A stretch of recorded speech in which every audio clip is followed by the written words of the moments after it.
crab cakes. So what have we got in the crab cakes? Well, we've got lots of fresh spring herbs, basil, chervil, parsley, chives, wonderful. I've got a mirepoix, celery, carrot, onion, and some fennel. And then we're going to serve it with a rocket salad and some new potatoes. But the fish, which is the important thing, I've got some lovely local Devon crab here, which is just coming to season now. And then any kind of sustainable local line caught fish can do. I mean, here we've got haddock, we've got pollock, we've got some beautiful Dover sole. So what do we start on?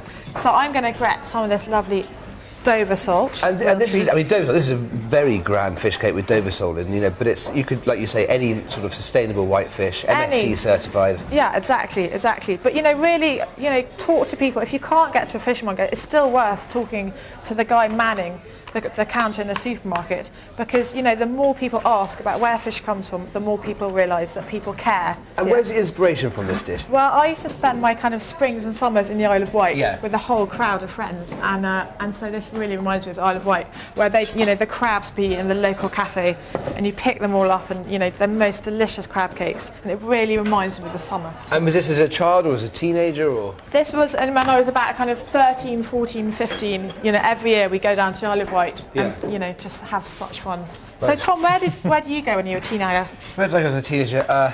Italy. Italy. Which is interesting. Like, I've got a couple of recipes I might be cooking from there. All over the place really, but I was a pretty bad teenager. Not naughty, just a bit rubbish. And Matthew, what about you? Do you remember being a teenager? What a kind, sweet girl you are. Of course I do. It was but yesterday.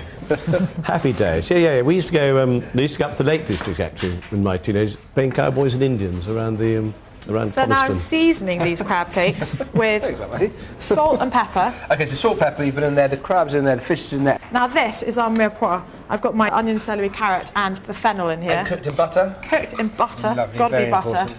And that's all going in there. Lovely small dice, so they'll all bind up together. There we are. This is a very nice. Mayonnaise.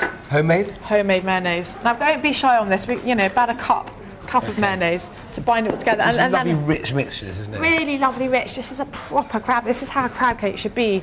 And the herbs, of course. I've got some chervil and chives in here. So chervil's a much underused herb, I always think. I love chervil. Chervil family? Yeah, no, very delicate, but particularly with tomatoes as well. It really is very delicate. And my breadcrumbs. About a cup of breadcrumbs too. Okay. And we're going to use it. I'm going to give you those because I'd love to put you those on the tray because I'd love you to help me now. Okay, so I'm going to wait for you to... This is when it gets really interesting, when Tom gets involved. And Jonathan, what about you?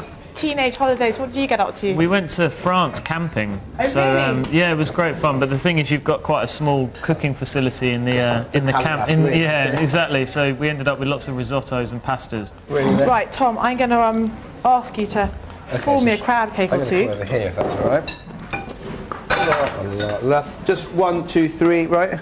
Yeah, just, you know, a couple, because actually I've made some earlier here. These have been sitting in the fridge, because one of the important things about crab cakes is you want them to sit and hold well together, because you want them to look pretty on the plate. So we have flour, we have eggs. Now this is so easy. We have bread buns. So would you make me a nice little shape?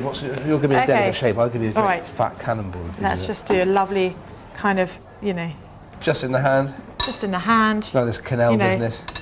Like that. And, you know, the moment you've kind of done any kind of shape, you can plop it straight in the flour and then get cracking. My pan. I'm going to pop these in. They look rather pretty, those. There we are. And those.